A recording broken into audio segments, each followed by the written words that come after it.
to Project Potter, guys. My name is Kyle, your host. If you haven't been here before, welcome. If you have been here before, guys, this is our Fast and Furious in Review series. This is Too Fast, Too Furious. Recap it, we call it a quarter minute at a time. We give it a 10-second car award, which is my favorite actor or actress. And then we do a least favorite character, which is They Never Had Me. And then we have a score out of 10, guys, and then we, of course, have the rankings. So, Too Fast, Too Furious. Where did these guys get the road closed signs? Can you just get those online? Like, the introduction of Ludacris. It's going to be an all-timer tonight. And I'm like, let's go, Luda. And he's got the biggest damn fro you've ever seen in your life. Power Rangers-esque shot of these three cars, dude, because this movie loves colors. This movie, dude, absolutely kills for colors. Orange Julius, dude. And Brian says, you know, I could use the money. And I'm like, you could use the money. The act of fool, Brian O'Connor, dude, he is a smooth criminal, let me tell you. But he says, what's up, Suki? And I'm like, what's up, Suki? I'm like, yo, what happened to Mia? Well, if that's the case, then how about you ask these nice people here to back off the line so you can go home? And I was like, damn, Brian. Brian's coming to fucking play tonight. He goes, okay, 35 large. And he goes, tres cinco. And Luda walks over to Suki, and he's like, damn, Suki, when are you going to pop my clutch? And I'm like, oh, there's just so many sexual suggestive lines in this movie. It's just like Go-Go Power Rangers, dude. We got the pink car, we got the orange car, we got the red car, and we got the blue car with Brian. You ain't passing me, dog. You ain't passing me. We get the song Move, Bitch that goes, also another Luda track. And for some reason, when Suki goes over that bridge, she just yells, smack that ass. Suki, what? Damn, Suki, you a freak, dude. Luda just ends the scene by going, yeah, that's fair. Slow zoom in to Brian's eyes because this movie loves zooming into people's eyes, apparently. Eva Mendes' character, Monica Fuentes, is an undercover agent. They're not sure if she's flipped because she's spent a lot of time with Carter. Dexter's dad is like, no, she's one of mine. And we're like, oh, doesn't mean she hasn't flipped yet. I didn't know pizza places made engines. And then it's like a slow zoom in, and I was like, all right, dude. We get it. Roman Pierce, crazy as hell. Whatever happens here, let it go. Oh, some shit's about to go down. Bilkins literally goes over, sits down, and gets popcorn. Where he got popcorn, I don't know, but he's literally like, get your popcorn ready. Still fight like shit. Still fight like shit. Just a couple boys rolling around in the sand, man. Just a couple boys being boys. He do the stare and drive at you. He's like, he got that from me. So they show up to Carter Verone's mansion. Ava tells Carter the drivers are here and walks out, but not before he gives her a nice slap on the ass. And let me tell you, dude, it's a hard slap and it's hot. It's a good scene. That's not to say that Ava Mendes isn't a fantastic person and a wonderful actress on her own. She's more than just a hot piece of ass. But that is a hot piece of ass. They go between two 18-wheelers, and it's really cool, but then the one dude behind them tries to copy them, and this dude gets absolutely murked, dude. I mean, this guy dies the worst death you could possibly die. That dude in the film, 100% dead. Absolutely done. They're gonna be like, yo, where's Pablo at? And they're like, we don't talk about Pablo. Brian says, watch this, Rome, and he turns his car around, dude, and starts driving backwards at full speed. He's flipping off Roman, and he says, yeah, Rome, how you like them apples? And then he says, that's the Brian O'Connor School of Driving right there, baby. And I was like, dude, this is so ridiculous, but so baller. They find a red car. Rome takes his shirt off because of course he does. Man, you got something to eat up there? He goes, we hungry. Cheers, Rome. Okay, guys, for this scene, Ava's gonna walk you guys out here, and you just need to act like she's really sexy. And they're like, she is really sexy. Cool, that's all we have to do? We did all that for a damn cigar? No, you did all that for a job. If you make it, I will personally hand you 100 G's at the finish line. Rome says, make it 100 G's a piece, Poppy. Like I said, we hungry. And I'm like, let's go, Roman Pierce. Same old Rome doing the same old stupid shit. He's like, you think you can just shoot at me? He's like, I'm a goddamn federal agent. If Rome wanted to shoot you, he's like, you wouldn't be here anymore. And he puts the gun down, and it's like, it's a good point, Brian. Rome just starts eating the bag because he hungry, Dexter's dad, and you can't do shit about that. So Fuentes is sleeping with Carter, tapping that or whatever, and Agent Bilkins says, tapping? Tapping how? And I'm like, bro, you've never heard that term? I'm like, come on, Agent Bilkins. You don't know what tapping that means? Bro, you're a cop? He's like, I got this, baby. He's like, it's already over. Fabio revs his engine, And everyone is like, oh, Rome, you're fucked. Like, you're not going to win that race at all, dude. Then Rome says, you ain't ready. I run these streets. And I'm like, Rome, 1 second, dude. Didn't we bring you here from somewhere else? Didn't Brian recruit you? But you run these streets? Okay, I like the confidence, Rome, but just back it up a little bit, my guy. Brian O'Connor doesn't lose, dude. Brian O'Connor is a badass motherfucker, and he does not lose races, okay? He doesn't mess around. Carter says, she's beautiful, isn't she? She's beautiful, isn't she? This is where we see the terror of Carter Verone. Our Drac can shoot through a steel drain pipe. Did you know that? He says, you have nothing to worry about when he's screaming, detective. He goes, it's when he goes quiet. He's like, I'm gonna come over to your wife and your son Clay, and he's like, the rat's gonna find all of them. I'll burn your eyes out. I'll burn them out. And I was like, Jesus, dude. Like, yikes. You ever touch another man again? He's like, I'll kill you. This guy is a monster. Obviously, like, don't be controlling, dude. Like, in any relationship, that's fucked up. Like, he thought this guy was just like a guy who dresses up in like these silk shirts or whatever. He deals some drugs. No, dude, this guy is a sociopath, and he will kill people, and he will do whatever it takes to get what he wants. So, crazy scene to show you just like how much of a villain he really is. And Hauser does a great job in that whole scene. Brian gets the gun on one guy, and he's like got it in his shoulder, but then Rome is fighting the other guy, and he gets a gun to his head. And Brian's like, drop the gun. And he's like, you drop it first, dude. And they're like yelling at each other and screaming, and it's kind of intense. And then Carter shows up. It's all chill, dude. He's like, it's enough. It's enough. The fact that we just got Carter, who is psycho, and then we get Carter, who's super calm in a really intense situation. It's like, it just shows you how much of a sociopath he is. So, Cole Hauser, man, you crushed it in this one.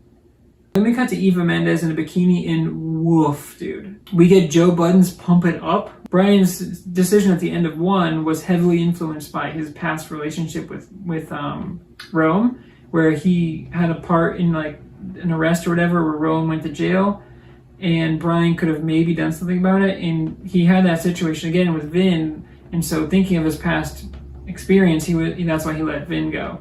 And so that's really cool that he admits to that. So it like kind of connects the two movies together there. The cops shoot another harpoon EMP into the side of Brian's car, but this time he's fucking ready for it, dude. We're having fun, baby. You know, we're having a blast here. So Paul Walker's fired up, and he's like, woo! And he's like hitting him on the chest there. All of the street racers in Miami, every single one of them, dude, that we saw at the beginning, they all come out, and it's a scramble. Out of the car, and it's Luda and Suki, dude, and we got a classic switcheroo, baby. It turns out that Brian and Rome are actually in the 2 muscle cars that they won in the tag team race against Fabio and Fonzo there. We cut to Dex's dad once again being an asshole. He's like, those punks are running again. Obviously, he's gonna fuck everything up. You can just tell. It's so obvious. Ejecto Cedo, cuz. This is a button, dude. Ejects the passenger seat out of the car. This dude flies out of there. They must have been going like 50 or 60, if not higher. And he ends up in the lake. That dude definitely should have died, but dude, he just ejects him like it's like no big deal. And I'm like, bro, you're gonna be wanted for murder in a minute. And pulls up, and Carter's just wearing the loosest silk clothes that you've ever seen in your life, dude. He comes in at the last second to save Brian, and he says, it's blasto time, baby. And I'm like, eh.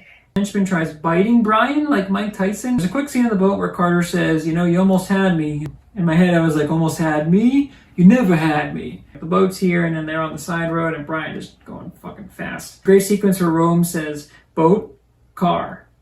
Boat, car. And he says, you're not going to do what I think you are you? PC's a customs car or helicopter, she's dead. And he goes, you got my back, bro? And Roman's like, yeah. Rome goes, oh, Brian, you crazy, man. What are you doing? Somehow Brian knows there's a little ramp there. There's like a little ramp, and somehow Brian knows that, even though he's presumably never been on the street before. He hits it like 120 miles per hour, and bro, he lands on the top of the fucking boat because welcome to the Fast and the Furious franchise. There's a quick scene where Brian just kind of like shoots him in the arm. Monica then comes over, grabs a shotgun, and arrests him. So that's kind of the end of that there. Half of his boat is like gone because they landed a fucking car on top of it. Rome says to Carter, he says, don't drop the soap, homie. Brian says, you do know he's going to kill your ass when he gets out, right? Rome's like, he ain't getting out. And Brian's like, oh, he's getting out. Brian and Rome say, you know, oh, we're going to stay in Miami, open up a garage together. And Rome says, a garage? He's like, how are we going to do that? And Brian says, pockets ain't empty, cuz. And Rome lifts up his shirt, and it's like full of $100 wads, or wads of $100 bills. And he says, and we ain't hungry no more either, bruh. what a way to end that movie. Hey guys, the 10-second car for Too Fast, Too Furious. Dude, it's Carter Verone all the way, played by Cole Hauser. Dude, he is one of the best, probably the best villain in the franchise. He was so good. I think he's probably the best actor in the whole film. He's terrifying. He was well written. He made a great villain. He was smart. He was always one step ahead, dude. He had motivation, and he was just awesome, dude. He played... Every time he was on screen, you were like kind of terrified of him. You were like, you didn't want to mess with him. And Roman was like coming at him, and Brian, and even both of them, you're like, bro, don't mess with Carter. He's gonna mess you up. Like, he wasn't just your typical like drug cartel leader. It's like he was a really, really good villain. So shout out to Cole Hauser, because dude, he did an excellent job, and I would love to see some sort of return for him. I know Fast likes to bring everyone back, but he made this movie, brought it up much farther, I think, than I would have originally put it, because he's just really, really great villain. So Cole Hauser gets my 10-second car for this week. Okay guys, Never Had Me. It's Agent Markham, played by James Raymar, Dex's dad. Dude, he sucks in this movie. He's super aggressive. He's one-dimensional. A lot of things that I say about the weakest character for all of my reviews, really. He doesn't trust Brian and Rome. He doesn't care about their lives when they're in danger. He doesn't consider Monica's life. She's one of their agents. And like, oh, did she flip? And he's like, whatever. He's like, I don't care. It's like, dude, she's one of yours. He doesn't check in with her. Yeah, he doesn't check in with them much. He's always thinking they're gonna run, even though he knows that they're gonna work with them to clear his name. So it's just dumb, and he almost messes up the whole plan at the end. So James Raymar as Agent Markham gets He Never Had Me, because man, it was just a poor performance. So okay guys, the score for this one, I have to be honest, dude, this movie surprised me. I thought this was gonna be the worst one of the franchise. I thought this was gonna be rough. Guys, you're gonna be surprised that I gave this movie an 8.2. And some of the reasons for that, it's a slow start. I mentioned in my notes that I was like 40 minutes in, and I was like, oh my god, dude, there's so much movie left. But you know, the scene is pretty beautiful. The actors, they're not great, but it's a good mix there. Carter, dude, played by Cole Hauser, the villain, he's so good. He's the best villain, I think, in the Fast and the Furious franchise. He brings it up so much for me. There's some fun action scenes, like Brian driving backwards. The tag team race is fun. The car scramble is awesome, dude. And then the switch at the end, and the fact that Carter switches to the boat. And then the fact that they land a car on a boat. They land a car on a boat.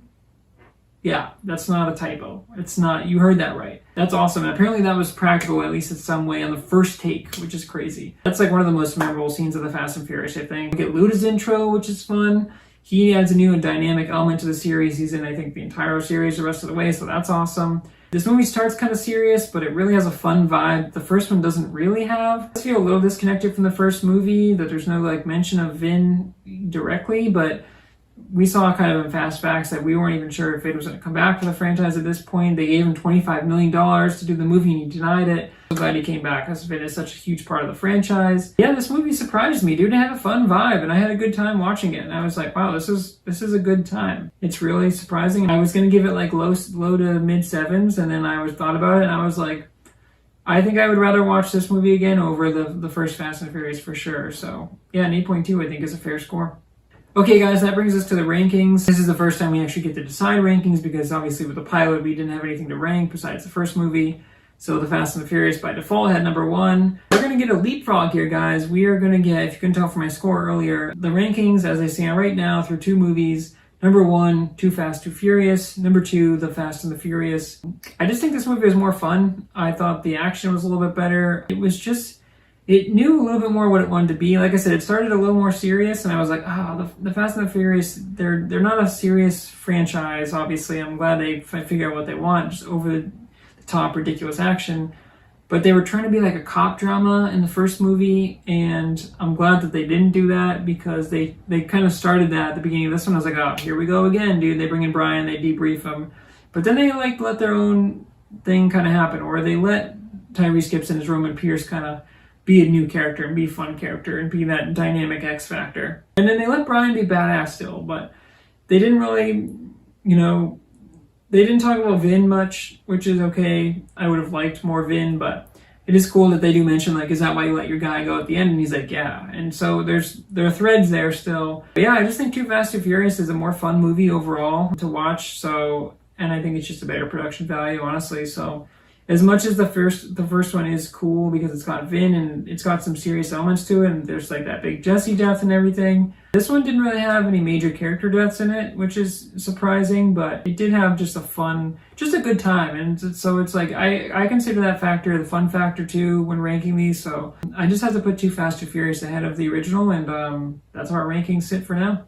Okay guys, that's another episode of Fast Family. So we're 2 episodes deep now, guys. The next one is Fast and Furious Tokyo Drift. Cannot wait for that one, dude. That's like a fan favorite. I know that's a good one. So we'll see if that one takes the new #1. I'm not going to say anything yet. I could rewatch it and maybe think it's worse. So who knows, but excited for that one, guys. Thanks for checking out Project Potter. Thanks for checking out Fast Family. Go check out the other content on the channel, of course. Like, comment, subscribe. Until next time, guys, you know the deal. Peace.